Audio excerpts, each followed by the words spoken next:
que estamos viviendo. Y en realidad es una introducción muy introductoria al feminismo decolonial.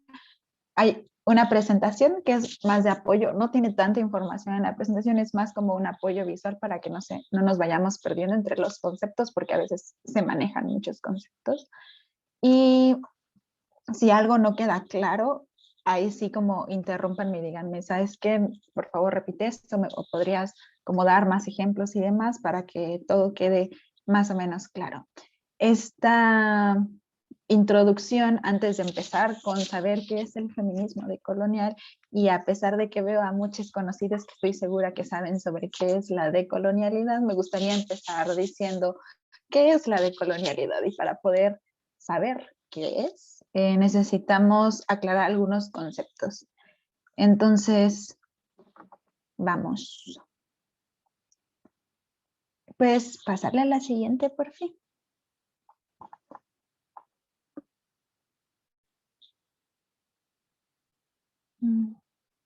¿Sí se ve? Ya estoy en preguntas iniciales, pero no sé si... Yo no lo veo. No sé si los otros pueden verlo. Yo me quedé como en la primera.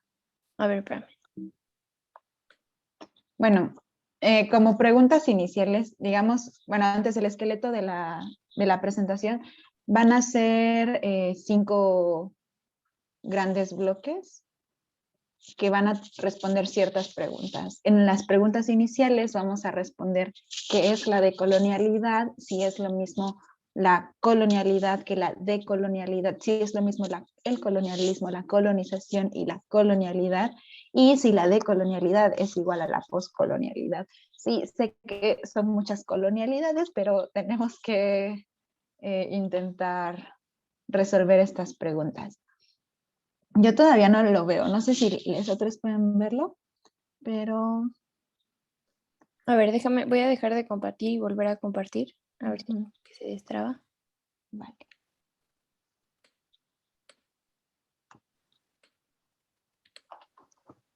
Gracias. Ah, ya, perfecto. Ya se ve. Primero, antes de saber qué es la decolonialidad, uno de los rasgos constitutivos de la inflexión decolonial como teoría es postular la diferencia entre colonialismo y entre colonialidad. Estos van a ser importantes porque colonialismo va a ser un proceso, un aparato de dominio político y militar que se va a ir desplegando por todas las colonias, ¿no? Que se va a ir desplegando por los territorios que son considerados inferiores para garantizar la explotación del trabajo y con ello permitir la acumulación de riquezas, ¿no? La acumulación del capital en beneficio, obviamente, de un sujeto, del sujeto colonizador, que generalmente pues, es un hombre blanco, cis, heterosexual, burgués.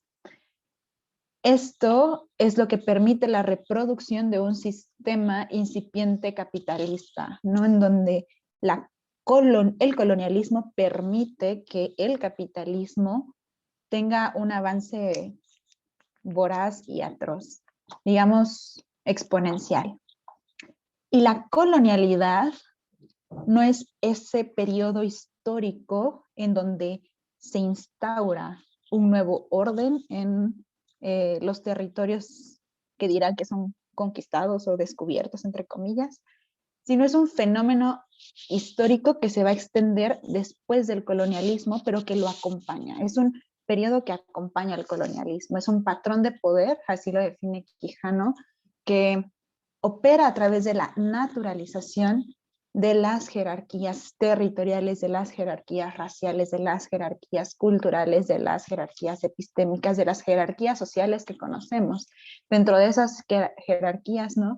Se incluye la raza, se incluye el color, se incluye el género, porque estos conceptos nunca van a ser naturales, nunca van a ser ahistóricos y siempre van a tener como una génesis que permitan esa dicotomía de el descubridor y el descubierto, en donde el sujeto inferiorizado, en donde el sujeto inferior va a ser el que no posea, aunque bueno, vamos a hablar luego un poquito más de Foucault, no es que no posea para nada el poder, sino que le es arrebatado el poder en ciertos aspectos, y entonces se le impide físicamente y se le impide simbólicamente, se le impide epistémicamente, es decir, se le niega su forma de ser, se le niega sus formas de conocimiento con el fin de que la dominación sea mucho más rápida.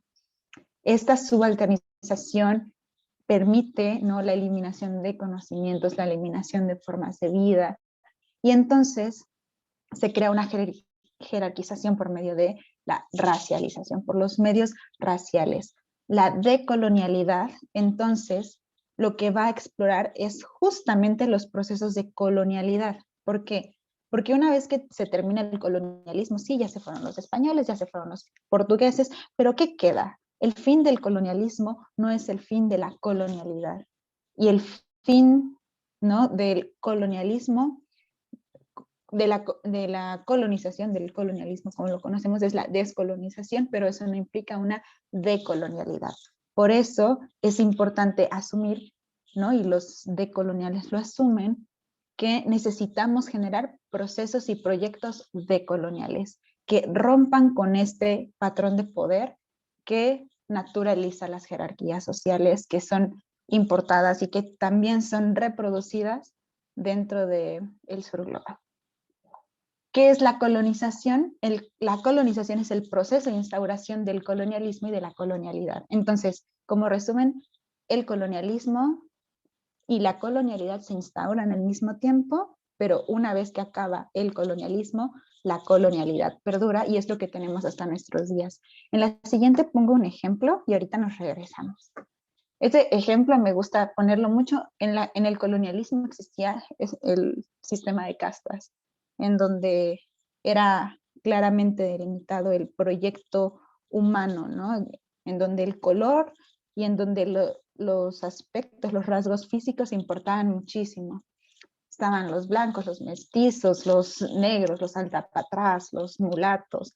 Y entonces esa jerarquía de las castas iba como mientras más blanco, más arriba, y mientras más negro, más abajo de la escala.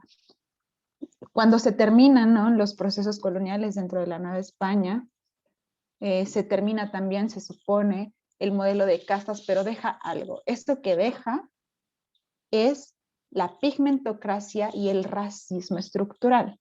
Eso es parte de la colonialidad. Si bien ya no tenemos un sistema de castas, lo que sí tenemos es una pigmentocracia que permite que la riqueza se concentre en las personas con pieles más claras, que la educación, que puedan tener acceso las personas con pieles más claras, que el famoso emprendimiento pueda ser posible en las personas con pieles más claras, y que por otra parte, ¿no?, los procesos de precarización, la violencia policial, la violencia institucional, la vivan y la padezcan mucho más las personas con pieles más oscuras. Entonces, ya no existen las castas, pero sí existe el sistema pigmentocrático y racista que permite la reproducción de ese sistema primario, ¿no?, de ese primer sistema jerárquico. La anterior, por favor. Las otras preguntas, entonces, ¿no?, ¿qué es la decolonialidad? La decolonialidad, entonces, y esto es sobre todo para Leticia Garroni, es un proceso de desocultamiento y afirmación de aquello que se desoculta. La decolonialidad va a intentar revertir el patrón colonial de poder que está inserto hasta la actualidad y del cual no hemos podido avanzar, del cual es una estructura que es como un proceso ambivalente, no es una estructura que va hacia los individuos y les individuos, y de les individuos a la estructura y se va reproduciendo a sí mismo.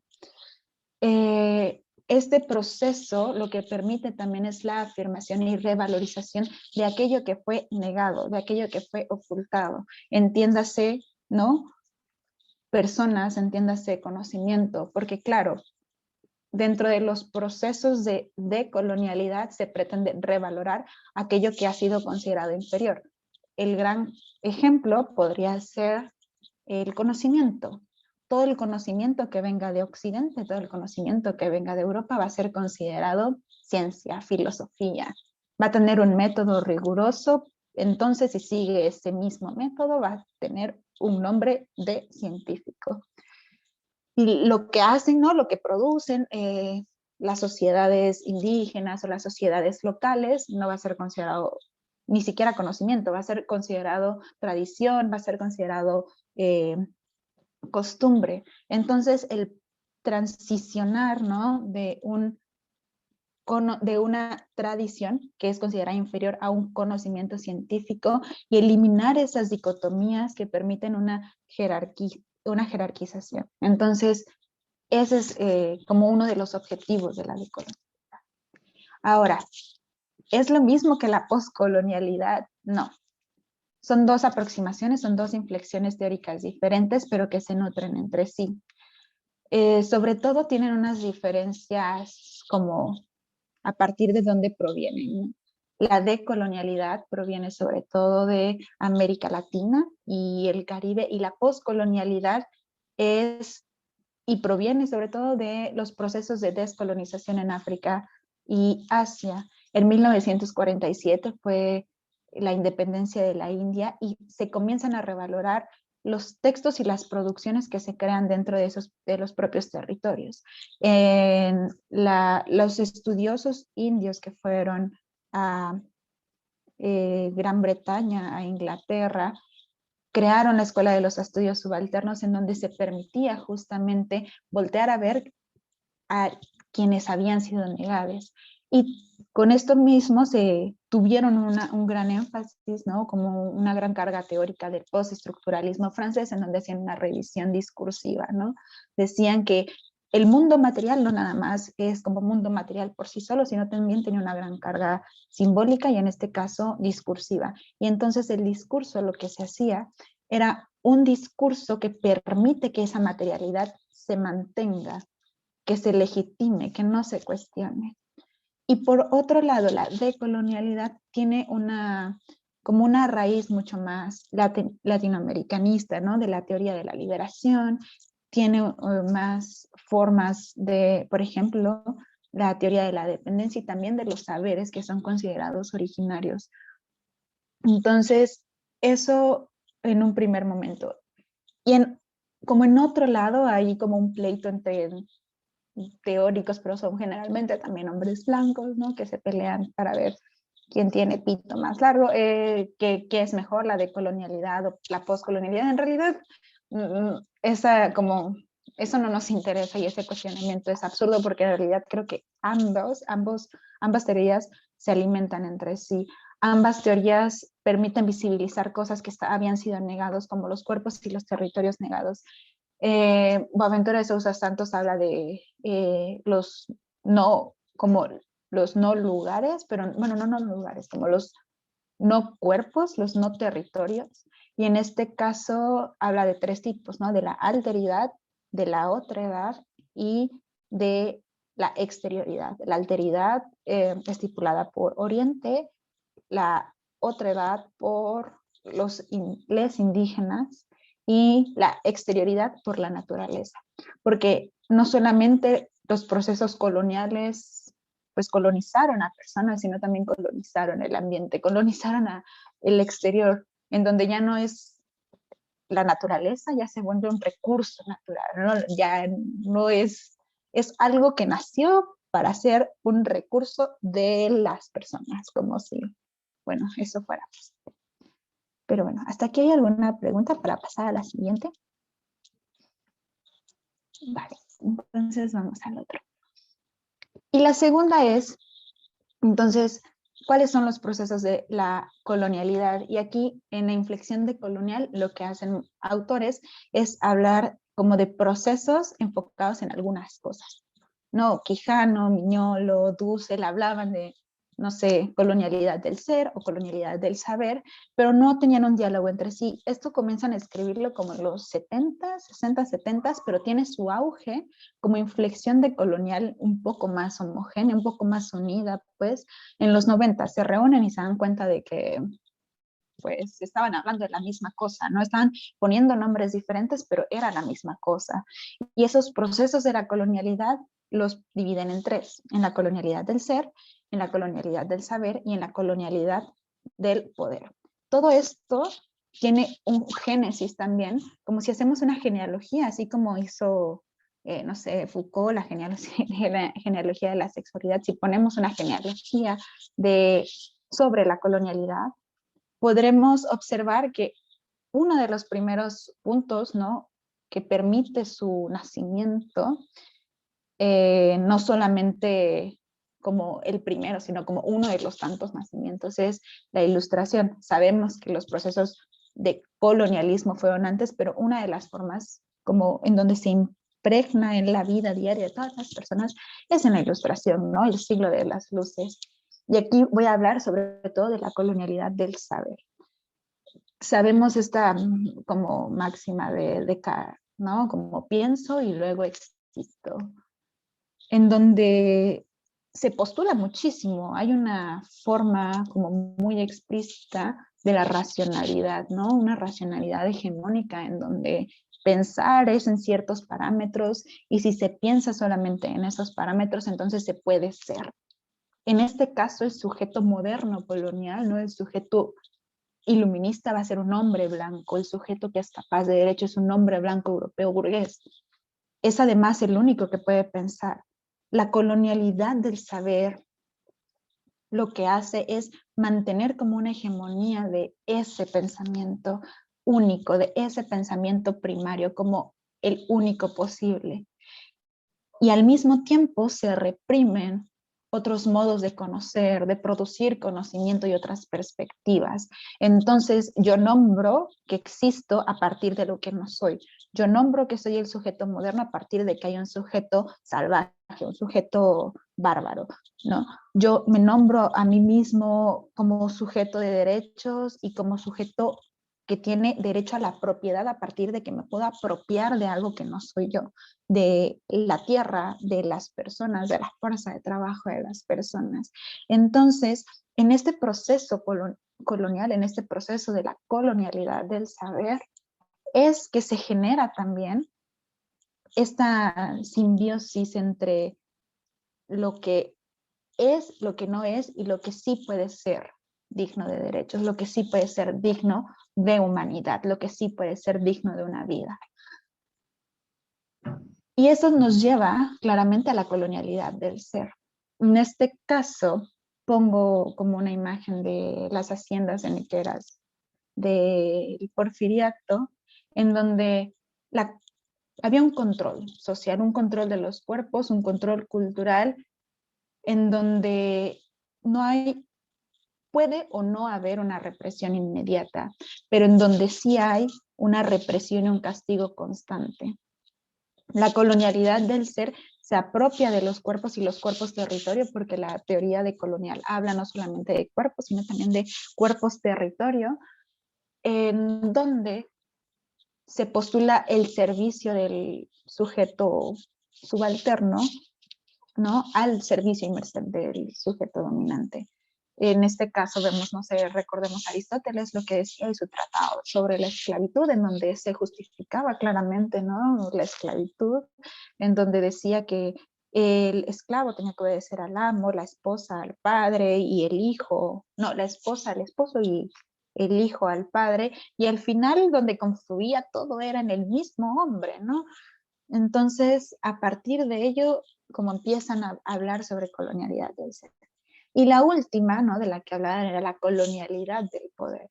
Y aquí les pongo una imagen de un antropólogo, ¿no?, haciendo una etnografía en algún punto del mundo, en donde la colonialidad del poder se junta con la del ser y con la del saber, en donde el sujeto no blanco capaz de raciocinio occidental, ¿no?, en un sentido occidental, que niega otras formas de racionalidad, entonces es quien va a tener la capacidad de decidir y de describir la vida de les otras. La colonialidad del poder es la imposición del uso de los propios patrones de expresión de los dominantes, incluyendo, ¿no?, las instituciones, y dos instituciones que son fundamentales para la colonialidad del poder son la Iglesia y el Estado, pero por supuesto que también la academia. Y pues estos señores, generalmente Quijano, Dussel, ¿no? Hablaban no solamente de eso, hablaban también de cómo la historia, por ejemplo, universal, en realidad era la historia de las potencias europeas, ¿no? Cómo se había negado, invisibilizado la propia historia de las personas, en donde la escritura está sobre la oralidad, en donde podemos como seguir creando ejemplos de lo mismo, pero ¿dónde queda el género? En realidad, Quijano hace algunas aseveraciones espantosas que las vimos en el curso, ¿no? De que, claro, el sexo es natural y el género no, pero el género se nutre del sexo porque, claro, el sexo siempre es natural, como no cuestionando la propia forma en que sexo y género son constructos, a pesar y por muy biológico que sea, ¿no? El sexo también es una forma social de legitimar al género a partir de ciertas características físicas. Y eso fue lo que dice María Lugones. Y entonces aquí encontramos a la maravillosa María Lugones, que nos dice en Colonialidad y Género como de, a ver, sí, o sea, hablaste de que raza y color no son lo mismo y de cómo no se fundaron al mismo tiempo, pero estás tú diciendo que sexo y género sí son iguales. Entonces, ¿en dónde está la crítica a ese sistema, a esa estructura de género que también ha dominado?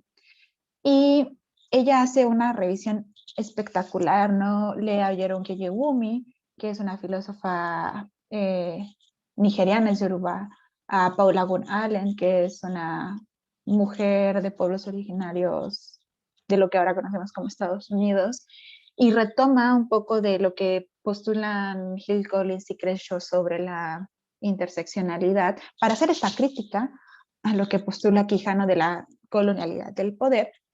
Y dice, a ver, las mujeres sí vivimos violencias, pero no todas las violencias que vivimos las mujeres son iguales.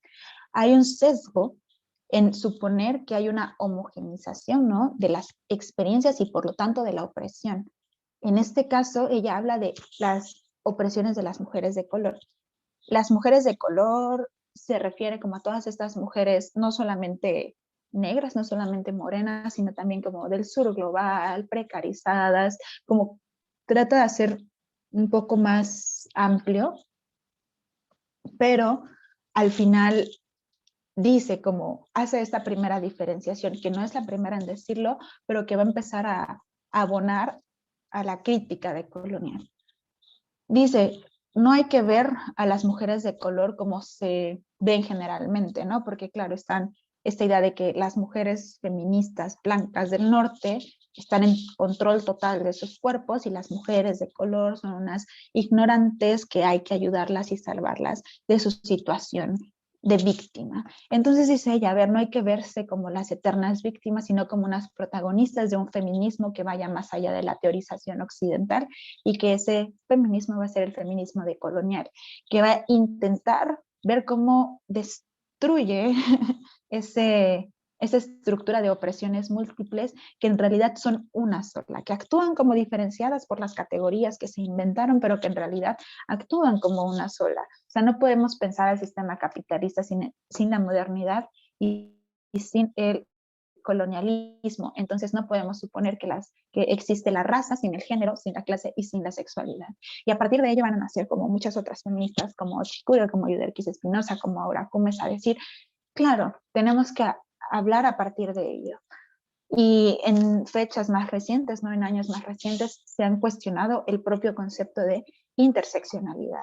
Y entonces, para ello, Lugones dice, es que no solamente el sistema es moderno colonial, sino que el sistema es moderno colonial de género, en donde se ha hecho como un sometimiento constante de las mujeres y los hombres también de color, en donde hay una disolución de los vínculos entre las víctimas de dominación, no hay una enajenación, una atomización del lesotres, en donde no solamente se diferencian entre sí como tratando de ver quién se parece más al sujeto hegemónico, sino que se niega y se rompe la relación con los otros.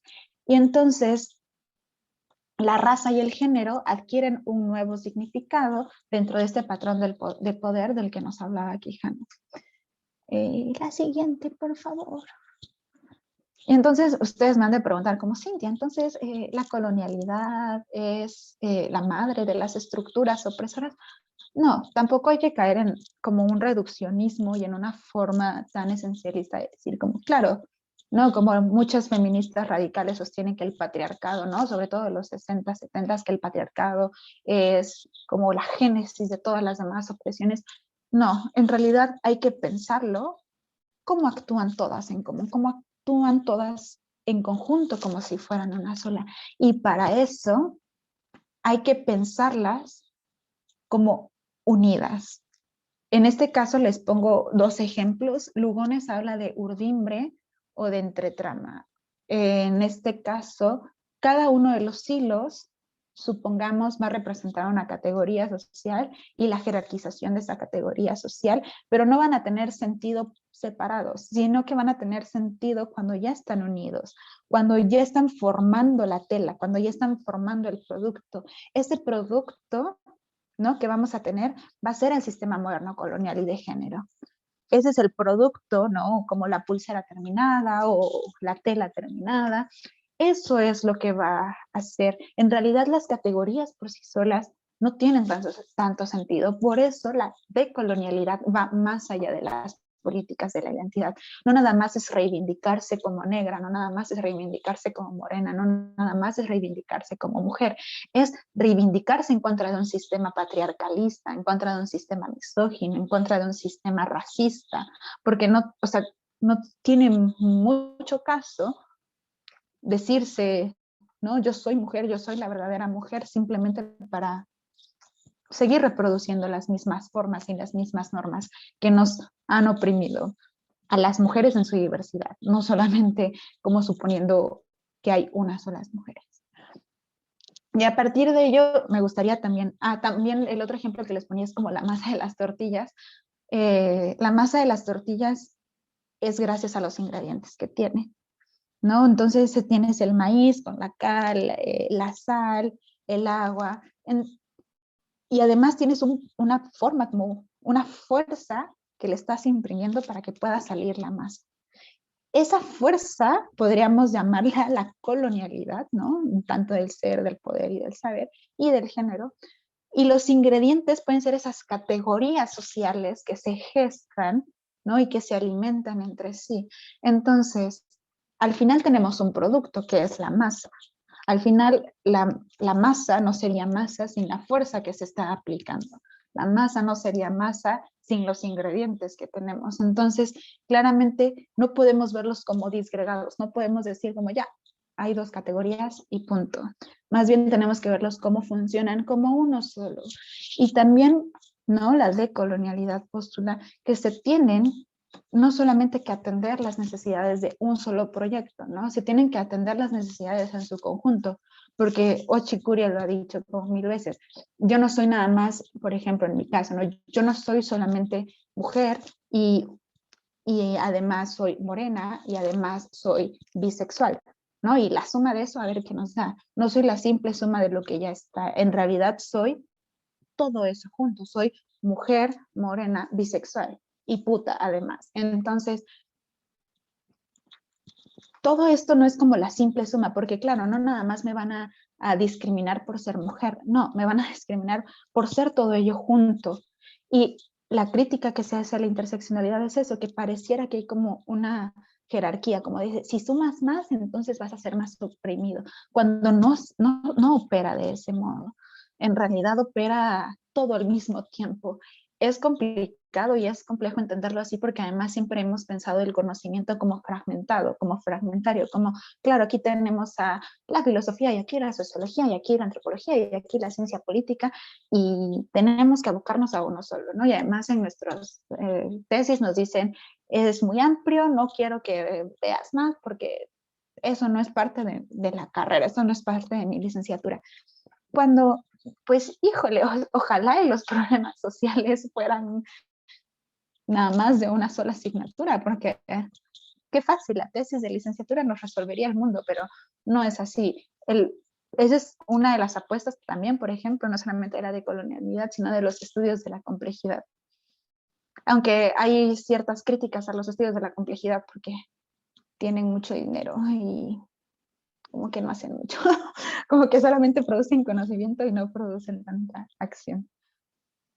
Y en esta co-constitución, porque se me olvidó decirles, cuando hablo de sistema moderno colonial, ¿por qué lo refiero a moderno colonial como si fuera uno solo? Porque comúnmente cuando hablamos de modernidad, entendemos como este proyecto definido de espíritu salvacionista, ¿no? Liberador, por una retórica que además permite ver a la modernidad como la forma en que como salimos de esa ignorancia. Lo que pretende la decolonialidad es decir, a ver, sí, como hubo un proyecto, ¿no?, dentro de la modernidad que permitió como salir de ese oscurantismo eclesiástico que dominaba, pero al mismo tiempo hay que señalar su lado oculto, ¿no? Como su lado oscuro. Y el énfasis en la colonialidad es que no solamente la modernidad se hizo por sí sola, sino que se hizo a través de la explotación de los otros. Y entonces, ¿no?, como transformar la noción misma de modernidad, no solamente de sistema moderno, sino como sistema moderno colonial, permite observar como estas dos caras de la misma moneda. Entonces, eso era lo que quería decir. Ahora bien, la siguiente, por favor. Entonces, ¿no?, ¿qué es el feminismo decolonial? Y el feminismo decolonial, sobre todo, es una apuesta epistémica que va a producir, visibilizar, ¿no?, de forma amplia nuestra propia interpretación del mundo como una prioritaria para los procesos de decolonización. Es también, y como lo dice Yuderquis Espinosa, es revisionista de la teoría y la propuesta política del feminismo, dado que lo considera, ¿no?, su sesgo occidental, blanco y burgués. Como sus tres tareas principales es la crítica al universalismo técnico y retórico. La segunda es una enunciación que no venga solamente del género, sino que vea al género como constitutivo junto con la clase y la raza, sin suponer que el género es como una categoría como superior dentro de las opresiones, como se tiende a reducir. Y el último es aceptar y trabajar desde las diferencias. Y ello se tiene, no gracias, el feminismo decolonial se tiene y se comienza gracias a como 5 grandes líneas genealógicas que Yuderquis Espinosa como está muy consciente y que no va a pretender que, como se pretende muchas veces en la inflexión decolonial, que no vienen también teorías del norte, porque pues sí, en efecto lo viene, pero pues si lo llega, pues no hay que tragárnoslo como está tal cual.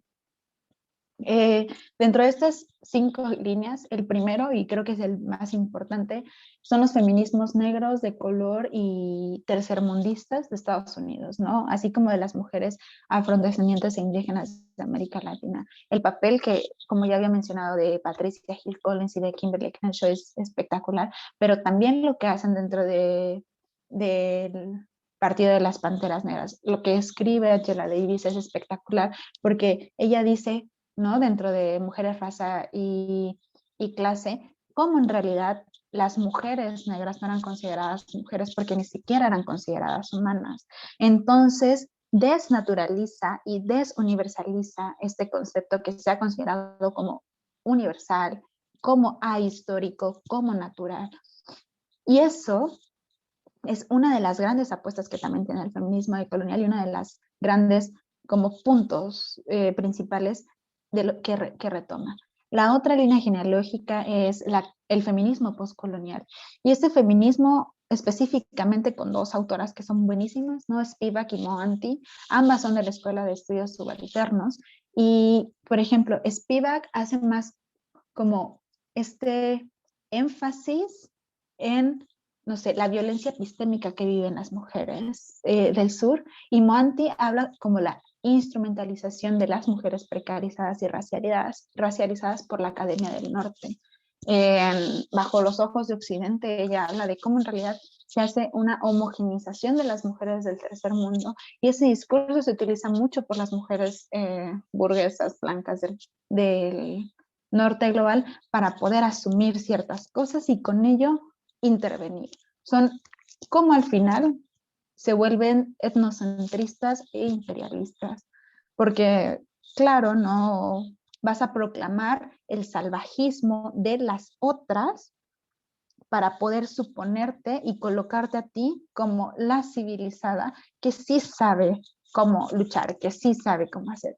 Esto lo vemos muchísimo, ¿no? En redes sociales cuando te mandan a leer a 20,000 autoras de los años 60 y 70 del feminismo radical, ¿no? Cuando te dicen, ¿cómo es que tú no has leído eso? Tú no sabes de eso. Cuando, como si no leo las mismas cosas que tú, no significa que no sepa. Y que inclusive no hay que desestimar las propias experiencias de las personas, no hay que desestimar las emociones en pro de la racionalización completa. El otro, ¿no? La otra línea genealógica son los feminismos autónomos latinoamericanos de los 90. Y ahí se refiere más a lo que estaban haciendo como las propias mujeres, sobre todo del Caribe y del sur, como no tanto de México, como más de Chile, como de Argentina, de Perú, lo que estaban proponiendo a partir de dejar de alimentarse exclusivamente por las prácticas y los documentos y la producción académica que venía de Estados Unidos y de Europa, porque parecía que era lo único que podían hacer. Entonces empezaron a crear sus propias revistas, empezaron a crear sus propias pláticas, círculos, sus propios conversatorios y además como conferencias. Y eso permitió, ¿no? Como un surgimiento autónomo del feminismo en América Latina. El otro son, claro, los feminismos occidentales. O sea, no vamos a decir como de no, el feminismo colonial nunca tuvo nada que ver con el... Claro que sí. O sea, el feminismo nace en Occidente, además es como Europa occidental, ¿no? Como la parte blanca de Francia y de Italia, ¿no? De Italia. Y claro, claro que sí, proviene de Occidente, pero no es tragarse todo lo que se dice en Occidente como una verdad única, no es suponer que eso es lo único que se puede dar, sino es también cuestionar esas mismas formas. Y dentro de Occidente también ha habido críticas, no tanto con el sesgo de colonial o postcolonial, pero sí, ¿no? Por ejemplo, se ha hablado mucho del esencialismo de la categoría mujer y sobre todo el feminismo socialista, el feminismo anarquista, hablado sobre eso. Y también se ha cuestionado el propio régimen de la heterosexualidad, ¿no? De la heteronorma. Sí se cae en formas muy binarias como Adrienne Rich, pero al final sí hay una forma como una forma de cuestionar la heteronorma. Y la última no es la propia corriente crítica latinoamericana y en este caso se refiere Yuderquis Espinosa exclusivamente a la decolonialidad, ¿no? A los estudios decoloniales, porque obviamente si no, o sea, no solamente viene del feminismo, sino también de la propia práctica decolonial. Por ello, tanto Yuderquis como Ochi, como María Lugones no están a favor del separatismo, ¿no? Como de solo lo que producen las mujeres está bien, solo lo que producen las mujeres no es lo que tenemos que consumir. Más bien hay una forma de saber cómo podemos recuperar aquello que se nos ha vendido como único, como la única apuesta y como los únicos posibles de darlo y cómo podemos utilizarlo también nosotras. Pero nosotras solas no podemos hacerlo. Es como de, sí, como, claro, el pobre es pobre porque quiere, ¿no? En este caso las mujeres son oprimidas porque quieren. No, es saber que también hay que hacer alianzas con las personas blancas y si ello implica que vayan a pues sí, a dejar sus privilegios, está bien. Ser no solamente conscientes de ello, que eso ya es un paso gigante en este mundo horrible, sino también suponer eliminar los propios privilegios de los que gozamos para estar a favor de alguien. Algo que, por ejemplo, se hace mucho con las cuotas raciales en las universidades en Brasil, es eso, pero claro, las personas blancas lo que hacen es decir como yo tengo, no me llamo Juanita, tengo 30 años y soy negra cuando son blancas o soy indígena cuando son blancas, porque claro, no pueden negar que han sido privilegiadas. Entonces, esto. Y ahora, ¿no? Ya casi por último, la siguiente, ¿por qué es importante el feminismo decolonial? Y antes de llegar a estos puntos, me gustaría preguntarles si no tienen alguna duda, si creen que voy muy rápido, porque así hablo muy rápido. en lo que toma agua. Igual si les da como pena o algo así, pueden escribir sus preguntas en el chat y aquí las leemos sin y yo. Vale, pues, ¿por qué es importante el feminismo decolonial? Y aquí pongo 6 puntos que creo que son bastante fuertes y podríamos entrar en debates en varios de ellos, pero creo que son muy importantes revisarlos. Primero, ¿no? Así como se ha dicho, ¿no? Dentro de la decolonialidad, que la historia universal es en realidad la historia europea, así la historia del feminismo es la historia de las mujeres racial y económicamente privilegiadas. Y pues claro, no podemos dejar que el feminismo sea eso. El feminismo no debería ser solo la historia de las mujeres blancas y burguesas, para empezar. Perdón. Cuando se habla, no sé, en la historia de los feminismos, hablamos, ¿no? De nombres de mujeres que, no sé, europeas, estadounidenses, blancas, que han hecho cosas. Pero ¿qué es lo que pasa, que han escrito sobre feminismo? Pero ¿qué es lo que pasa con aquellas mujeres que tal vez no parten de la propia producción individual, sino de la producción colectiva? ¿Qué es lo que pasa con las mujeres negras que ni siquiera fueron consideradas porque no eran alfabetizadas, ¿no? ¿Qué es lo que pasa con aquellas mujeres que fueron negadas, claro, que ni siquiera eran consideradas como mujeres? Eso es una deuda que se tiene y creo que es una de las críticas más grandes y es una de las críticas que más duelen también dentro de los feminismos y más duelen sobre todo para, por ejemplo, el feminismo radical que postula que el género, ¿no? Que las mujeres son como una clase oprimida, toda por igual, cuando no, a ver, no podemos suponer que el género es una sola clase universal.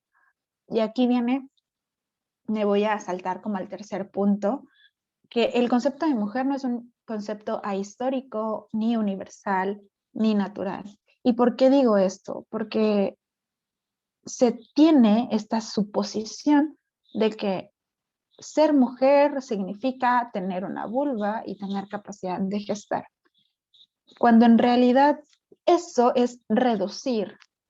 En el siglo XVIII, en el siglo XVII, finales del XVII, principios del XVIII, hubo una medicalización del género, una medicalización de lo que era considerado humano y de lo que no era considerado humano. En este mismo orden, ¿no? Claro, las personas racializadas no eran consideradas humanas y las personas blancas sí, las mujeres no eran consideradas tan inteligentes y los hombres sí, o ni siquiera inteligentes, ¿no?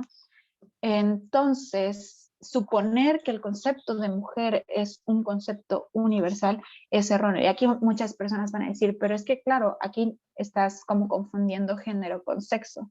Y aquí me gustaría regresar a lo que dice Oyeron Kiyogumi, donde ella postula que en Occidente las personas, ¿no? Le dan bueno, la vista tiene un peso impresionante. Como de todos los sentidos que tenemos, la vista tiene un especial énfasis.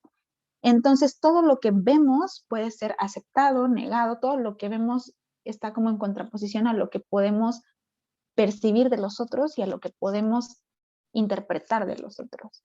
Entonces, en este caso, como dentro de las características de las que postula, por ejemplo, María Lugones, que ya no se las dije, es el dimorfismo biológico. Una de las formas para diferenciar a machos y hembras, ¿no? A hombres y mujeres, son sus características físicas externas observables. Por ejemplo, los pajaritos tenían, no sé, el pajarito hembra tiene más plumas y es más gordito y es más grande y se diferencia del pajarito macho porque el pajarito macho es más chiquito, con colores más opacos o viceversa. Entonces, esas características no dimórficas son las que permiten diferenciar. Eso se traspola como una medicalización de la mirada, como una forma biológica de suponer que entonces también dentro de las personas existe esa naturalidad total.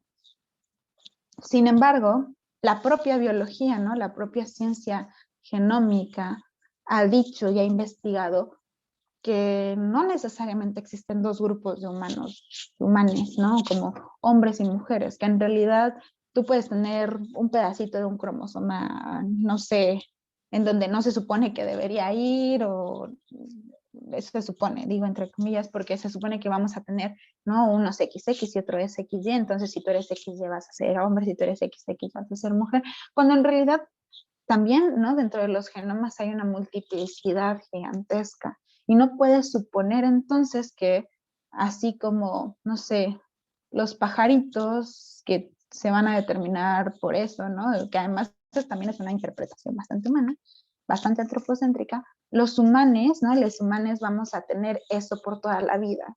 Entonces, para Oyeron Kyoyugumi va a ser muy importante la mirada, lo que observas. No, si no puedes observar si tienes tetas o si tienes vulva, entonces vamos a pintar cabello, vamos a poner uñas, vamos a poner cierto tipo de vestimenta, y como en contraposición se crea como a los hombres, ¿no? Se crea al sujeto hegemónico en este caso. Aquí el problema es que la construcción de la feminidad, que es esta forma de género, también conlleva la construcción de la feminidad, de la masculinidad. Suponer que la masculinidad crea la feminidad es negar que hay una estructura de género que crea ambas. Suponer entonces que todas las, o sea, si suponemos esto, ¿no? Como se piensa muchas veces que la estructura crea a la feminidad, entonces todas las mujeres son oprimidas, entonces, ¿no? Si lo aplicamos al otro, como al otro lado, ¿no? Como si revertimos la fórmula, entonces todo lo que es generado por esa estructura de género es oprimido, entonces también la masculinidad es opresora, y entonces todos los hombres son oprimidos. No, o sea, no funciona así. Tanto la feminidad como la masculinidad son constructos de una estructura de género dominante que se legitima a partir de estas características físicas diferenciadas, pero no quiere decir que sean iguales. Para Oyewumi, y ya voy a llegar al punto que quería hacer al inicio, pero es que tengo muchos paréntesis, en realidad hay una forma muy social dentro de lo biológico. Hay una explicación social dentro de lo biológico. Y si el género es una explicación social, ¿no? Y se supone que el sexo es una explicación biológica, pero si suponemos, ¿no? Que hay algo, no hay algo, hay mucho de interpretación social dentro de lo biológico, entonces al final esta diferencia naturaleza social y Fumina se borra para ambos converger en el mismo punto, ¿no? Como una forma de interpretación. Algo que nos decía Dani Ledesma, que está haciendo un postdoc en ciencias genómicas, es que la ciencia es, ¿no? La ciencia biológica, la ciencia genómica es una interpretación del autor. Y así como es una interpretación del autor, entonces también la propia categoría de sexo. Por lo tanto, el sexo se ha utilizado como una forma de legitimar una categoría social, suponiendo que el sexo es natural, suponiendo que el sexo es ahistórico, y negando entonces la propia construcción del género, ¿no? Como pareciera entonces que no hay una barrera entre ambos. Por eso hay que dejar de suponer que el concepto de mujer, tanto en su forma de sexo como de género, es una forma o un concepto ahistórico o universal o natural. El segundo, y a partir de ello, ¿no? Si dejamos de suponer que ese concepto es único, entonces también dejamos de suponer que las experiencias de todas las mujeres son iguales. Entonces se deja de homogenizar las experiencias de las mujeres y reducirlas a la genitalidad. ¿A qué me refiero esto? Y es completamente a que no podemos suponer que una mujer entonces tiene vulva y un hombre tiene pene y ya. ¿Y por qué digo esto? Porque claramente no se puede suponer entonces que las mujeres trans no son mujeres o que los hombres trans no son hombres, porque no están, ¿no? Como en esta forma de categorización colonial que se ha implementado, como moderno colonial que se ha implementado. Eh, no reducirlo a la genitalidad. ¿Qué es lo que pasa entonces con las personas intersexuales?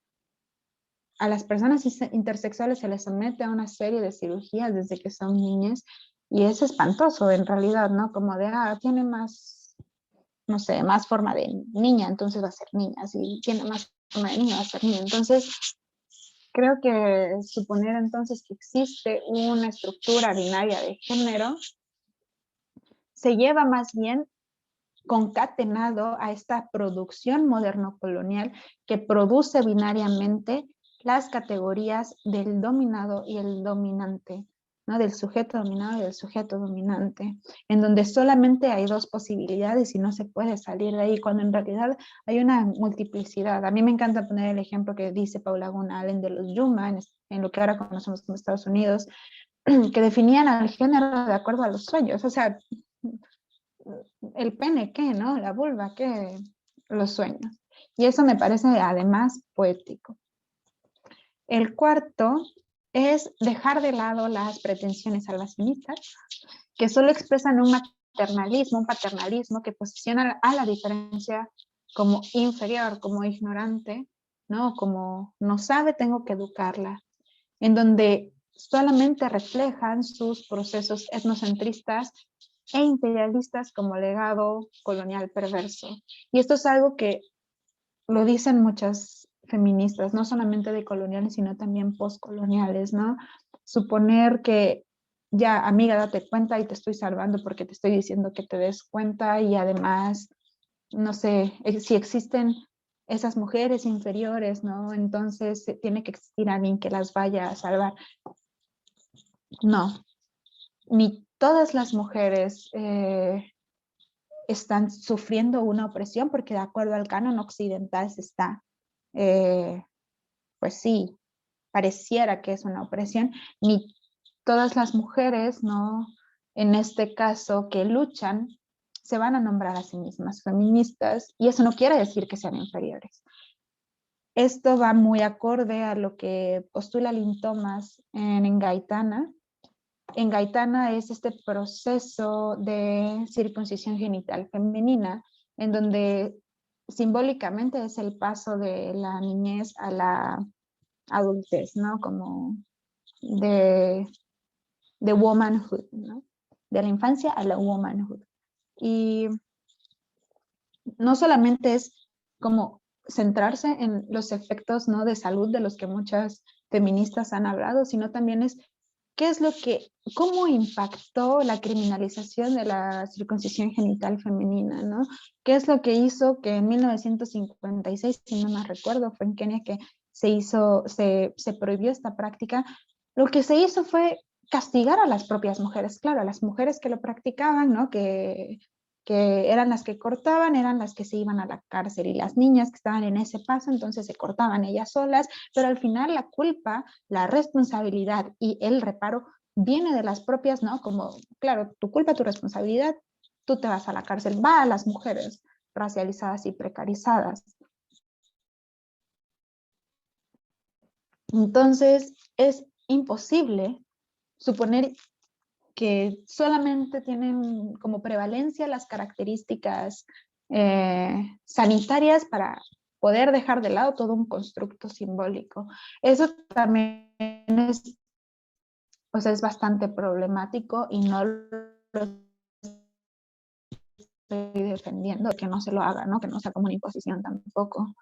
Lo que estoy postulando aquí son las consecuencias que tuvo, ¿no? Las consecuencias que en realidad permitieron el control de los cuerpos de las mujeres negras, el control de los cuerpos de las mujeres precarizadas. Entonces, creo que no solamente hay que ver como un lado, sino también el otro lado. ¿Cuál fue el beneficio para no solamente los hombres negros, sino también los propios a Kenia colonizada? Entonces, ¿cómo les sirvió a los sujetos blancos este caso?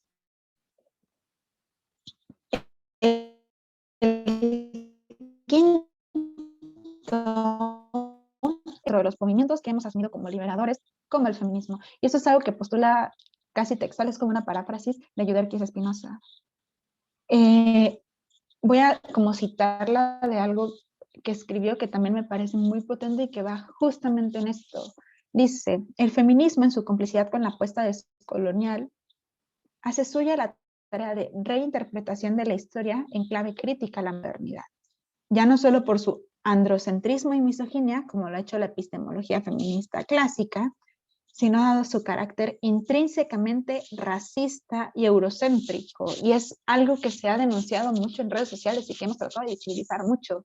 Así como las mujeres, ¿no? Muchas mujeres decimos que lo gay no quita lo misógino, tampoco lo mujer quita ser racista, tampoco la mujer quita lo violenta.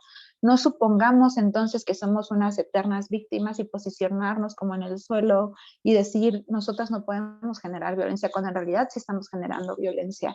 Suponer que negar la existencia de las otras personas no es violencia, también es negar la violencia epistémica y la violencia intrínsecamente estructural que nos ha dejado el sistema binario de género.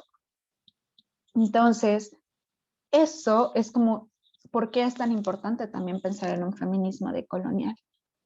Y por último, el mito, como dejar de lado el mito de la unidad de la opresión, como no suponer que no vamos a legitimar cualquier tipo de empresa, cualquier, no sé, abuso, cualquier intervención con la ilusión de que sirven a intereses comunes, ¿no? Claro, como todas somos mujeres, todas tenemos que estar unidas porque todas somos oprimidas del mismo modo. Y entonces la puesta de la sororidad es eso, pero es como, ¿cuáles son los objetivos? A ver, ¿quién postula que son esos objetivos? ¿Por qué nada más tiene que seguirse una agenda que siempre va a poner como en el centro, pues, los problemas de las mujeres blancas burguesas? No sé, voy a volver a citar a Yuderkis y ella dice, incluso cuando estos objetivos muestran como único fin el logro del bienestar y la profundización de la diferencia de privilegios de raza y clase entre ese cada vez más amplio sujeto del feminismo. Y ya, por último, el sujeto político del feminismo, entonces se tiene que ampliar. No puede suponerse que solamente hay un sujeto único del feminismo que pueda luchar por las feministas. No se puede luchar a partir de una individualidad, no se puede esencializar como esa naturaleza pacífica de las mujeres como si eso existiera. No sé, recuerdo mucho estas mujeres que decían como, nosotras somos como flores delicadas, como ya podemos dejar esas metáforas de lado. Y podemos apostar que no solamente el feminismo decolonial lo puedan hacer las mujeres universitarias, por ejemplo. También lo puede hacer como una mujer que a pesar que no tenga una educación formal superior, también puede hacerlo. Y si no lo quiere hacer, tampoco es mi deber, ¿no? Mucho menos intervenir en lo que ella está pensando, en cómo está gestionando su propia vida y la vida de la colectividad. Y bueno, siguiente, por favor, ya para terminar y como una nota al final sobre el separatismo y las políticas de la identidad, creo que es necesario ir más allá de ambos. En algún momento yo también, creo que yo no me cuestioné el separatismo hasta como hace unos años. A mí me costó mucho trabajo nombrarme como feminista porque no podía en realidad, o sea, sentía que no había una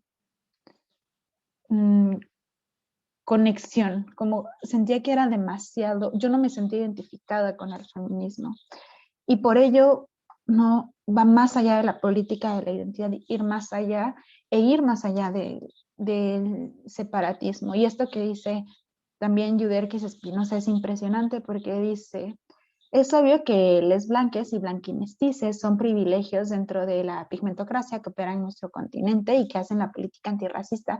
No estarían articuladas a este movimiento porque estén tan oprimidas como la gente racializada. Simplemente están ahí porque luchan, están comprometidos con acabar este régimen aún a costa de perder su propio privilegio. Y reitero, aún a costa de perder su propio privilegio, que creo que es lo más importante, como no tiene mucho caso decir como de sí, yo soy antirracista y seguir perpetuando el propio orden racista, no decir como, oh sí, yo soy antipunitivista y al mismo tiempo estar escrachando, pues, no sé, hay que cocinar también el scratch, ¿no? La vida de, no sé, un hombre que tal vez vaya a pegarle a su mujer o lo que hay que hacer es construir juntos. Y tampoco me refiero como vamos a cuidar a los pobrecitos violadores o a los no, no, no. Me refiero a que hay que buscar cómo no afectar a la colectividad y a las mujeres que pues no están, no tienen los privilegios de clase, raza y sexualidad que muchas sí poseemos. Y pues ya, Eso es todo. Muchas gracias, sí. Siempre nos dejas con un montón de información pensando un montón. Ay, qué bonito. Perdón, no había visto el chat, pero... Ah, no. Ya, Al- eso es todo. Alguien, Traté de ser rápido. sí, y sobre todo porque sí es mucha información en esta hora, ¿no? Pero creo que es como súper resumido y muy claro lo que acabas de decir. ¿Alguien tiene alguna duda, algún comentario que le gustaría hacerle así? Pueden levantar su manita o pueden abrir su micrófono. Hay algo en el chat, sin te lo leo. Dice, hola Cintia, un placer escucharte, gracias por todo. En un panel de Women's March, Rinku Sen mencionó brevemente que la raza no era un hecho biológico, sino un constructo cultural. ¿Qué podrías decirnos sobre esto? Sí, es verdad. Quijano en qué tal raza, y por eso lo mencionaba al inicio, decía cómo en realidad había una forma, como se creía que raza y color era lo mismo, como en la actualidad sí podemos decir eso porque están muy ligadas entre sí, pero no provienen del mismo origen. El color, digamos que la raza o la primera raza, y aquí no le voy a hacer tanto caso a Quijano, ¿no? La primera raza es Oriente, ¿no? La diferencia de Europa Occidental de les blanques va a ser los orientales. Oriente Próximo, ¿no? Lo que se conoce como Medio Oriente. Y posteriormente les asiáticos. Son como la primera raza, que tienen características fenotípicas diferentes. La otra gran raza, y es como la raza que no solamente es considerada como otra, sino es considerada como inferior porque no tiene este carácter de humano. Les orientales eran considerados alteridades, es decir, se reconocía su humanidad como inferiores, pero humanos. A les indígenas, ¿no? Como en esta parte del mundo, bueno, en esa parte, porque yo ahorita estoy en esta parte, pero en esa parte del mundo, en realidad era como otros, es la otra edad. ¿Cuál es la diferencia entre alteridad y otra edad? Que la otra edad no reconoce el carácter humano de las personas. Entonces, la raza era sobre todo características físicas, la estatura, la forma de la boca, de los ojos, ¿no? El cabello, como todos estos rasgos, y eventualmente el color, pero no, el color no era lo principal. Al mismo tiempo que se estaba gestando esto, porque no es como una historia lineal, son múltiples historias, en África no se estaban llevando procesos coloniales, se estaban llevando procesos imperiales. ¿Y cuál es la diferencia entre ambos? La forma y la estructura en que se genera la explotación. En uno era como de extracción, en donde se hacían convenios con las propias sociedades, ¿no? Con las propias naciones que existían ahí. Y de este lado se impuso una forma de generar una nueva nación, lo que conocemos ahora como el Estado-Nación.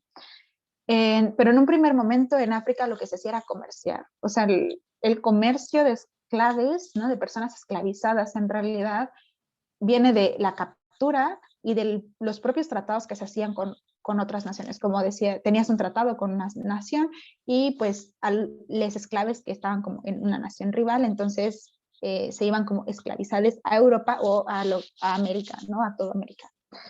Y a ellos la diferencia no era como tanto de raza, porque la diferencia de raza es una forma y una expresión que va más allá de la diferencia de color. La diferencia de raza es una estructura de opresión por esa diferencia fenotípica, en donde la jerarquía te va a posicionar inferior al sujeto hegemónico, en este caso el sujeto moderno blanco. El color no lleva tanto esa jerarquía como de imposición de una categoría y una estructura occidental que te va a permitir reproducir las propias categorías occidentales en la colonia, sino va a llevar una categoría de inferiorización, de degradación, pero que no va a seguir ese patrón de poder del que habla Quijano, por ejemplo. Entonces se diferenciaba y hablaban de lesotres como negros, no eran negros. Además, tampoco eran tan considerados otros porque ni siquiera eran considerados humanos, sino ni siquiera eran considerados como personas. ¿Por qué? Porque las personas tenían una cultura y estas personas eran animales. Y por eso se comerciaba así con ellos. Lo que sucede es que cuando hay este tránsito de África negra a Estados Unidos, ¿no? Sobre todo a lo que ahora conocemos como Estados Unidos, también a las costas de Brasil, los colonizadores británicos, sobre todo, ¿no? Y los portugueses, pero sobre todo los británicos, empiezan a unir ambas categorías, tanto la de raza como la de color. Ambas categorías son inventadas, ninguna de las dos son como de, claro, yo tengo como un color y soy inferior. No, o sea, no es una forma natural. Y cuando se unen estas dos, entonces se empieza a identificar a la raza como el color diferente.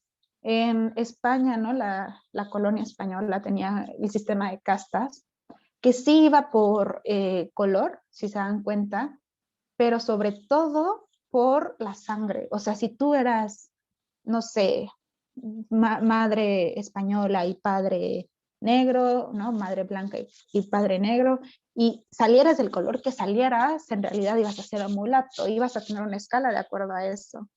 En Estados Unidos sí era por el color sobre todo. Y entonces, cuando se empieza a generar esto, se empieza a asimilar al color con la raza, y es ahí cuando se genera como si fuera una sola categoría, cuando en realidad vienen de dos orígenes diferentes, sí, dos orígenes coloniales e imperiales, pero diferentes. ¿Por qué no son naturales? Porque, claro, el color, como lo que observamos, es natural, ¿no? Como la tierra es natural, esta pantalla es natural, mis manos son naturales, pero la forma y la estructura en que se genera la naturalidad, como se genera socialmente la naturalidad, entre comillas, es lo que sí es creado. ¿A qué me refiero? Yo voy a suponer, no sé, aquí tengo maicena y tengo un vaso, supongamos que son naturales porque están ahí, ¿no? No vamos a decir que llevan un proceso, no, supongamos que son naturales. Eh, pero voy a decir que la maicena va a estar encima del vaso y que siempre va a ser así, aunque pueden que estén juntos, pero en realidad la maicena va a ser más importante que el vaso. Para el constructo, no sé, occidental, la maicena va a ser más importante porque te permite comer, porque te da alimento, y el vaso como, pues lo puedes sustituir por tu mano cóncava, por ejemplo.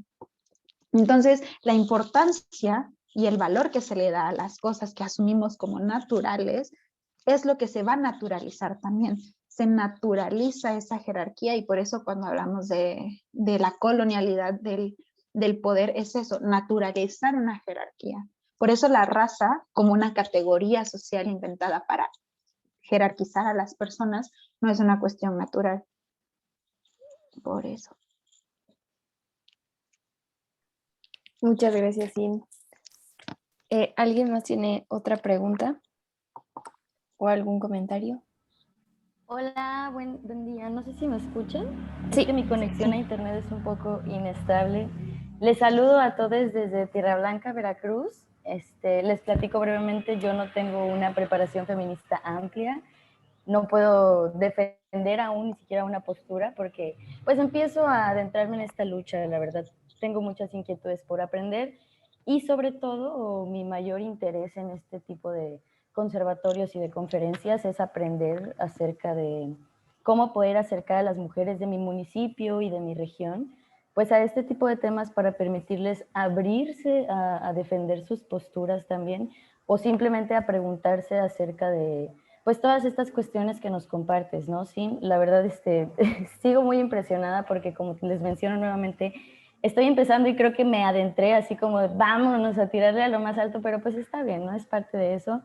Entonces sí, pues preguntarle cómo puedo acercar este movimiento a mis trincheras o ustedes cómo me recomiendan como mujer blanca o hegemónicamente bella, ¿no? Como hablas de la misma construcción social que hay, ¿cómo puedo acercarme a aquellas mujeres, a empoderarlas y a involucrarlas con este tema feminismo que ellas mismas puedan de cierta forma, pues defender, ¿no? Mil gracias y saluditos a todos. Hola, Monina, ¿cómo estás? Es difícil porque también el empoderamiento es una forma liberal, ¿no? El feminismo liberal. Y yo dentro del feminismo decolonial no lo he leído. Tampoco he leído como críticas, pero yo sí tengo una crítica al empoderamiento porque el empoderamiento como parte de esta forma de, hay personas que tienen poder y como se supone que tienen todo el poder, y hay personas que no lo tienen. Entonces, empoderar es como dar poder de no sé dónde a estas personas que se supone que no lo tienen, pero en una forma muy individualista, ¿no? Es como, te empoderas porque eres, no sé, CEO de Amazon, ¿no? Ya no va a haber Jeff Bezos, ahora va a estar, no sé, Gabriela Bezos, ¿no? Suponiendo que es una CEO. El empoderamiento, entonces dices como, sí, wow, un ejemplo de mujer, pero el problema del empoderamiento es que no se construyen colectividades. Hay mucho de representación, sí, pero no todo se puede acabar en la representación. Algo que decían como de es que sí, no sé, Kamala Harris representa a todas las niñas, ¿no? Negras de Estados Unidos. Y creo que en la parte de representación es muy importante, pero no se agota en la parte de la representación. No se agota en la parte de individualidad de aquello que vemos.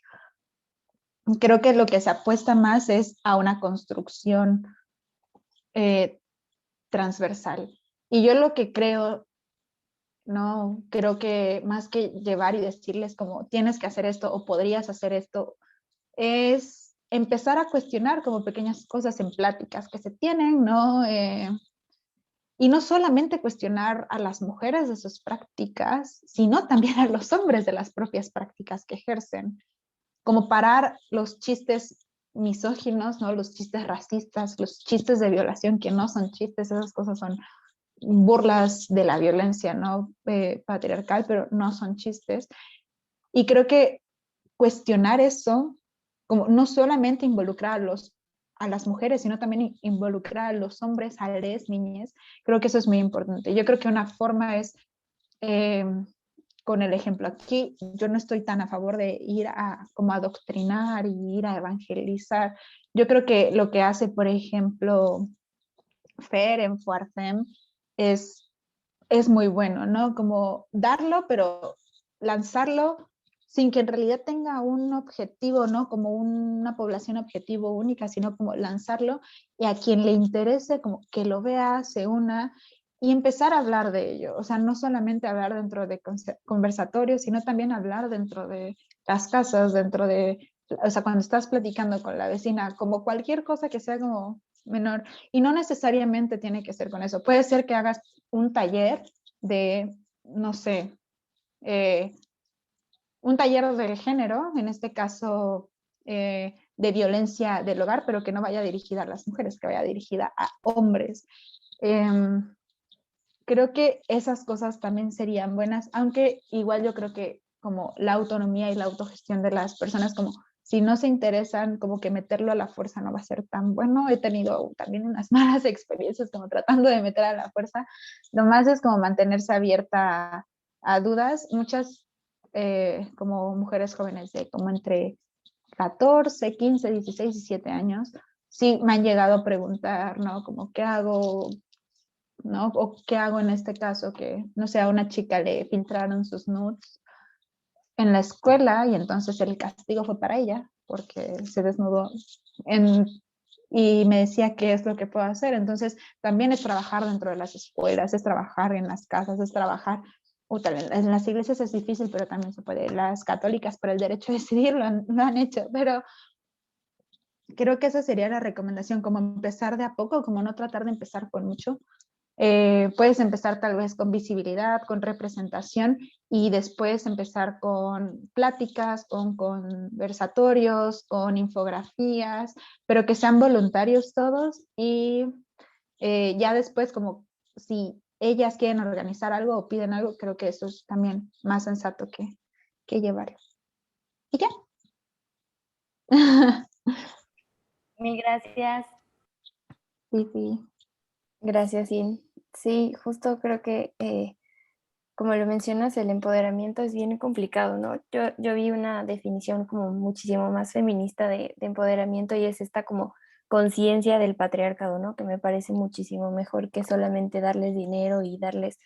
Hay un programa, ¿no? Por ejemplo, creo que de Melinda Gates, de darles gallinas a las mujeres y es como, pues de eso de qué sirve, ¿no? Creo que el empoderamiento va más allá y es justamente como lo dices, colectivo. Pero bueno, ¿alguien más tendría algún comentario o pregunta para Sim? Ahí. Y antes de pasar a la siguiente pregunta, sí me gustaría como enfatizar que necesariamente lo que como tal vez nuestros objetivos sean, no sé, enseñar sobre feminismo a alguien, tal vez las mujeres no quieren saber sobre feminismo, tal vez quieren saber cómo, no sé, aprender a leer, ¿no? Hay mujeres que no saben leer, entonces quieren aprender a leer. Y creo que antes de decirles qué es lo que tienen que leer o qué es lo que tienen que hacer o qué es lo que tienen que aprender, como aportar entre todos como una colectividad a saber, pues vamos a armarnos un club de alfabetización, por ejemplo, ¿no? O vamos a armarnos un club de crianza. Yo tengo este sueño loco de que, no sé, si hay 10 personas, ¿no? O parejas o personas o lo que sea, como ir rotando. Y yo tengo un hijo, como irlo rotando con esas 10 personas, ¿no? Para que la persona, o si alguien más tiene un hijo y me lo deje 3 días y yo, o una semana, ¿sabes? Como, sí, como una crianza colectiva. Qué bonito sería, porque pues imagínense, pobres madres que tienen que estar, sobre todo las madres, ¿no? Como en la crianza siempre, pues qué tal si nos ayudamos, ¿no? Como si mis amigas, alguien se embaraza y va a decir, vamos a hacer crianza colectiva, mira. Pero ya, la siguiente pregunta. Sí, te preguntan que ¿cuáles textos son aquellos que recomiendas para empezar con el cuestionamiento de privilegios, mujer blanca y empatizar con todos los aspectos que mencionas? Mm, para empezar, uh, yo creo que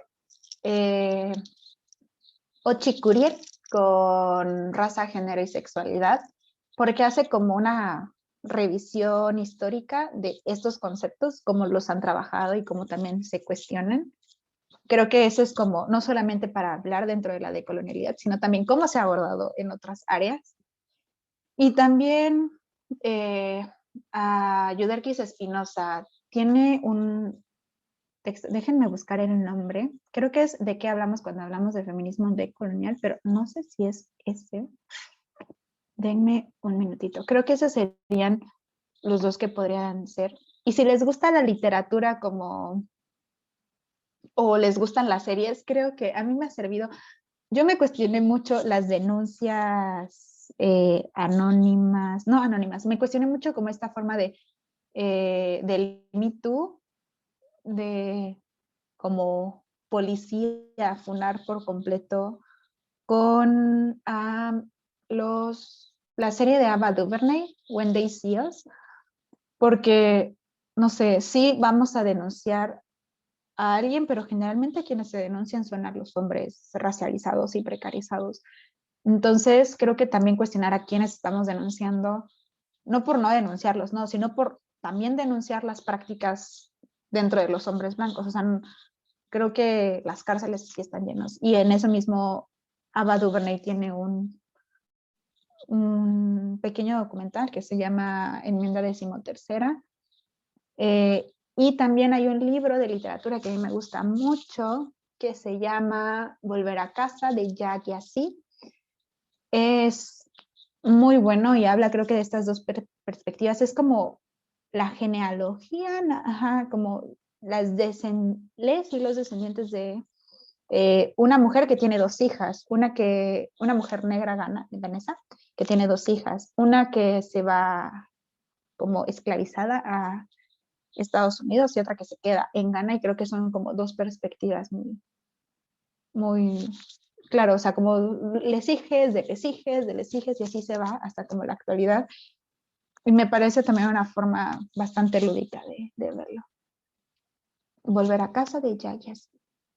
Y el otro, no les dije el de Espinosa.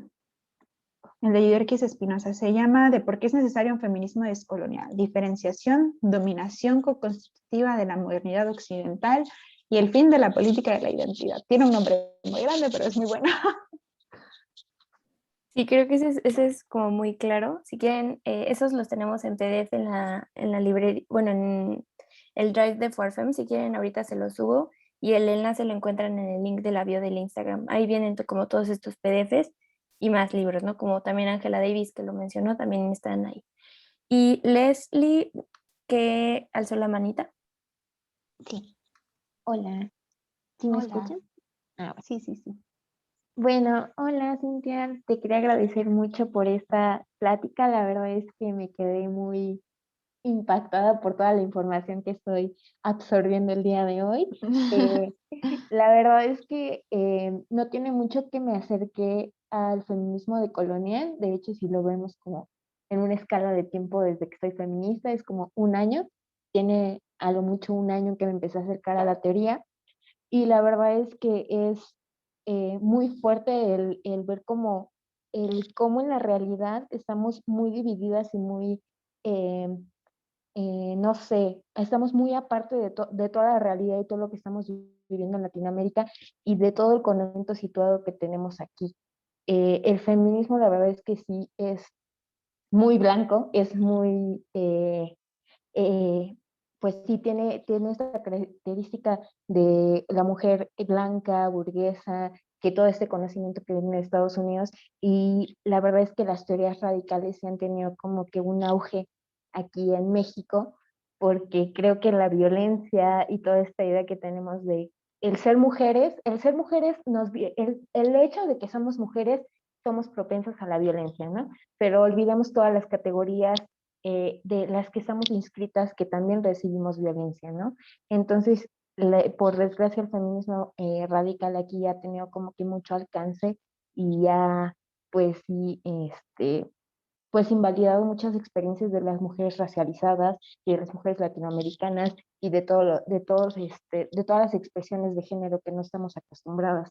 Entonces, la verdad, yo sí te agradezco mucho porque ya aprendí mucho y pues también como que me abrió los ojos a entender un poquito más sobre estas teorías radicales y cómo el paternalismo que hemos tenido al negar pues sí, las experiencias, las expresiones de género de otras personas, que no solamente estamos en este binarismo de que somos mujeres o hombres, y pues que esto, ¿no? Que la colonialidad del ser y del saber nos ha dicho quiénes son dignas en el sujeto del feminismo, ¿no? Porque la mujer blanca y la mujer, pues sí, burguesa son las únicas que tienen la posibilidad de ser sujetas al feminismo, ¿no? Y todas las personas que no se adhieren a eso, pues no pueden ser feministas, las mujeres trans no pueden ser feministas, y ofendemos a las otras, ¿no? Como con estas, pues sí, discusiones en redes sociales que se han visto como que muy normalizadas últimamente y que se ofenden que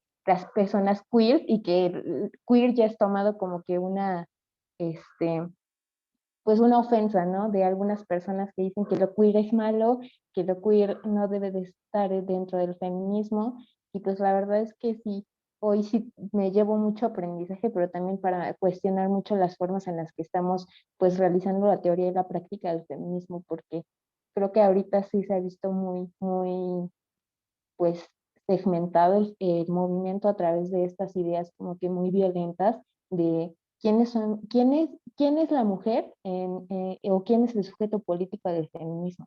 Y pues ya, eso sería como que mi reflexión es como nada más para compartir a lo mejor lo que he estado pasando a través de pues el cuestionarme, ¿no? El feminismo y porque yo sí la verdad estaba un poquito más eh, pues pensaba un poquito más sobre la teoría radical y estaba como más por allí, pero ahora ya como revisando y viendo como todo lo de colonial, pues sí me cuestiono, ¿no? Y porque pues la violencia y como dirían por ahí, pues a veces la teoría no alcanza también para entender todas las vivencias de las personas y de todas nuestras, pues de todos nuestros amigos, amigas y amigues que están viviendo las violencias aquí en México.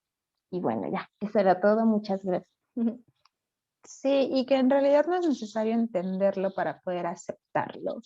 Y aquí sí me paso mucho, o sea, yo como que transito mucho entre el feminismo decolonial y la decolonialidad, así, y la poscolonialidad. Pero algo que dice la decolonialidad del saber es como eliminar, bueno, en la idea de igualdad se tienen dos nociones, ¿no? La noción de igualdad como como ser iguales, por ejemplo, ante la ley, ¿no? Como ser mantenerse en como no jerarquías y la igualdad de ser como sujetos, como impresiones, ¿no? Como fotocopias de lo mismo, como seres homogéneos. Creo que a veces estas nociones de igualdad se unen y no se, como se parte de que entonces cualquier diferencia, o sea, cualquier diferencia de la impresión, es igual a la desigualdad, es decir, como mantener jerarquías.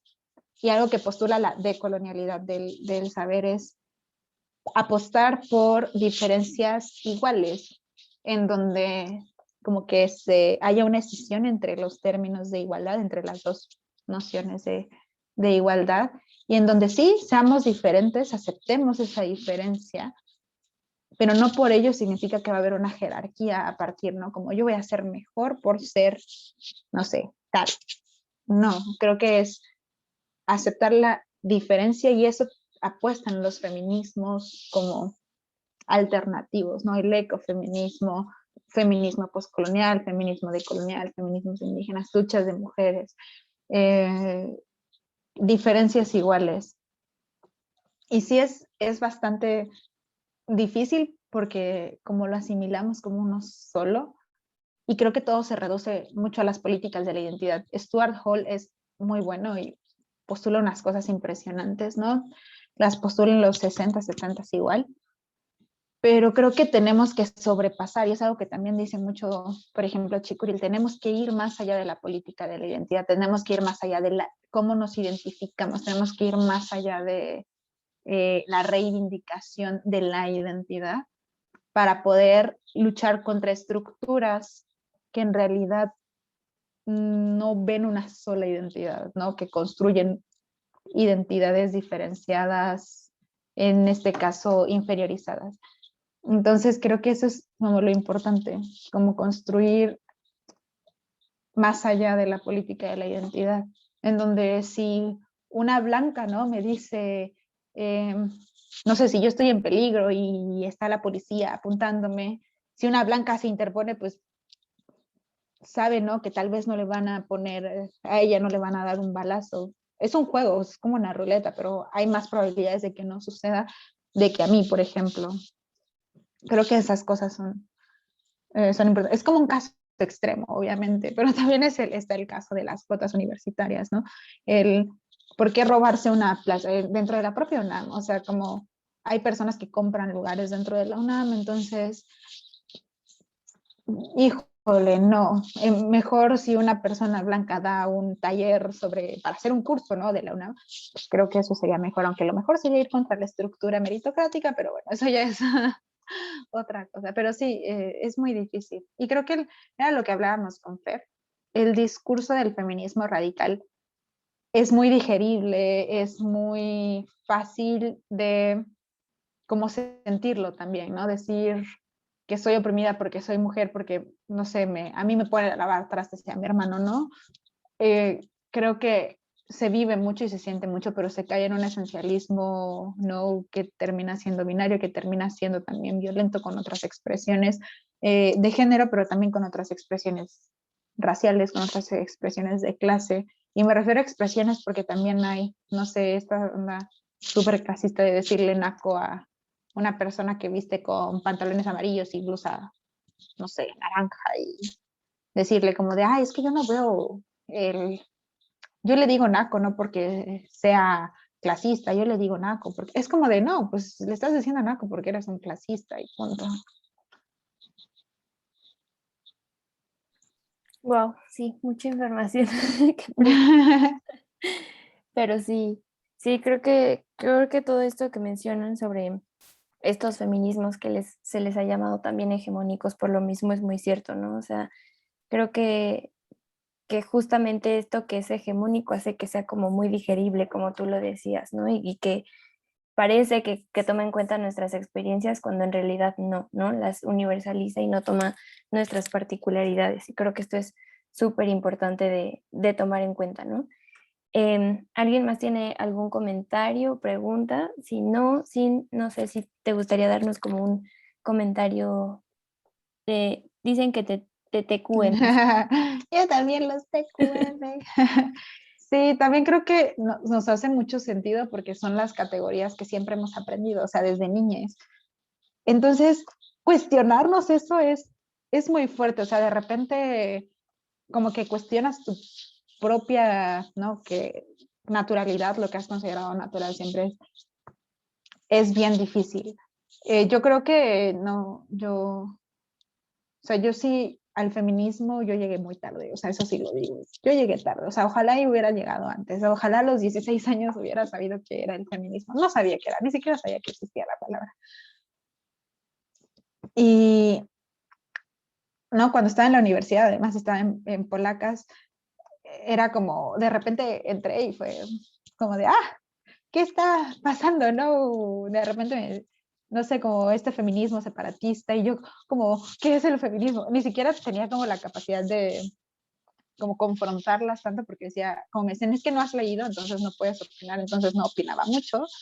Y cuando opinaba, como cuestionaba eso de es que tú eres, no sé, mujeres del Colegio Madrid, ¿no? Diciendo como que ellas eran la verdadera revolución y a veces era como, es que tú eres una mujer, ¿no? Universitaria de la Ciudad de México y yo como, pues, migrante en la Ciudad de México, no era como, creo que no, y no sé, fue muy difícil para mí y cuando empecé a leer sobre feminismo decolonial dije, oh, wow, tenía un instinto que no era un instinto, en realidad era como algo que no estaba, pues sí, que dentro de mi experiencia no, pues como que tenía cierto sentido. Pero también leía los postulados del feminismo radical y dije, caray, esto está también potente y es difícil como cuestionarse también categorías que hemos pues tenido desde toda la vida y que no es nuestra culpa, como, pues no, ¿sabes? Sí, sobre todo que son naturalizadas, ¿no? Creo que eso es también lo más fuerte, como el racismo, justamente, que tienes que cuestionarte tú y lo que has aprendido durante toda tu vida. Pero bueno, muchas gracias, Sin. No sé si quieras como comentar algo como conclusión, como resumen, o así está bien. No, creo que no, solamente que como es bueno y es importante y no está mal cambiar de parecer. Es muy difícil además. El feminismo radical creo que tiene algo muy importante que es la acción directa, como, o sea, sí es muy esencialista, pero también accionan ante esos esencialismos, ¿no? Entonces creo que tampoco como nos equivocamos todos y no está mal cambiar de parecer, pero lo que no está bien es negar la existencia de las otras personas o suponer que mi opresión es mayor que la de otras. Entonces, u otros, ¿no? Entonces, no sean ese hombre que hace rato está diciendo mi roomie, que dijo un hombre peruano rico, ¿no? Pero moreno, le dijo a una mujer española blanca que no es rica, proletaria, le dijo como, es que tú lo más que has sufrido es que tu novio te haya cortado. Y es como, no, no, claro, el hombre hablando como de sí. Entonces, no se trata de eso, no se tratan de las carreritas. Entonces, bueno, muchas gracias a ustedes por venir, a ustedes. Cualquier duda me pueden escribir por Twitter o por Instagram, que ya cambié el nombre, ya es como Carancho de Amarillo, así que si me quieren encontrar en Twitter, así está. Sí, muchas gracias, Vini. Justo es esta invitación de que pues se acerquen a otros feminismos, ¿no? O sea, sí, sí se identifican con una corriente radical, pues también es súper respetable, pero no se queden solo con eso, ¿no? Como que acérquense a otros feminismos y así. Farfem nos han pedido mucho que hablemos sobre más de feminismo decolonial, entonces es mi firme propósito hablarles como de más de este tema y ahora tenemos a Sin también y esperamos que no sea el primer conversatorio en el que participes con nosotros. Y pues nada, muchísimas gracias a todos por estar aquí, por su tiempo, por sus preguntas y gracias a ti, Sin, por todo. Sale, no, gracias a ustedes. Voy a subir el video a YouTube por si quieren consultarlo o pasárselo a alguien que piensen que le pueda interesar. Entonces ahí lo voy a dejar. Se los publico en Instagram cuando ya esté. Y pues nada, muchas gracias a todos, todas y todes por aquí. Adiós, gracias. Gracias. Gracias.